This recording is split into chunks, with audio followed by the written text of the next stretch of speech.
We still believe, even though the data says that limiting your salt is not a good thing, we still want you to keep your sodium down to 1,500 milligrams a day, which is a half a teaspoon of salt, that's it. A year later, in April of 2014, this came out. And of course, all this is in my audio cassette tape, Dead Doctors Don't Lie, in 1993. That's one of the things that made it so controversial. I kept screaming, eat salt, eat salt. Center for Disease Control salt guidelines are too low for good health. They said, really, you should take somewhere above 12,000 milligrams of sodium a day. And wait a minute, a year earlier they said 1,500 milligrams is the limit. Now they're saying 12,000 milligrams.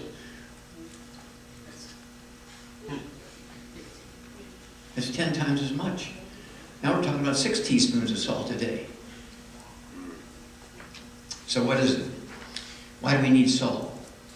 There's about 12 million reactions in the body that require sodium and chloride as cofactors. All of your genes, your DNA, your RNA, your telomeres, all those little end caps in your chromosomes, biochemical reactions, hormone reactions, require sodium and chloride as cofactors to work. You cannot make stomach acid to digest protein into amino acids, or absorb minerals, or to absorb vitamin B12, or your intrinsic factor won't work without stomach acid. Your stomach won't be sterile if you don't have stomach acid, and you're going to get reflux. Grandma and Grandpa never had reflux.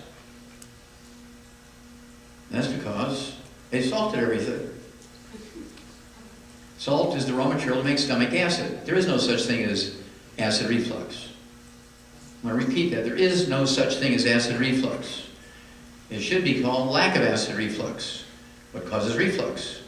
Not too much acid. Reflux is caused by not enough acid to keep your stomach sterile, and yeast and bacteria grow in there, and then every time you eat something that has carbohydrates and sugar in it, they ferment it, you turn it into a beer vat, and you start getting gases and pressure in there, and you belch and burp and fart and bloat. And then the doctor, in his wisdom, gives you, well, he gives you a drug. Okay, he gives you a drug that stops you from making stomach acid. He gives you a proton pump inhibitor, right? Prilosec, Mevacor, that kind of stuff. And guess what? Within 5 years, you have 14 diseases. You're seeing 3 specialists. Bam, you're dead.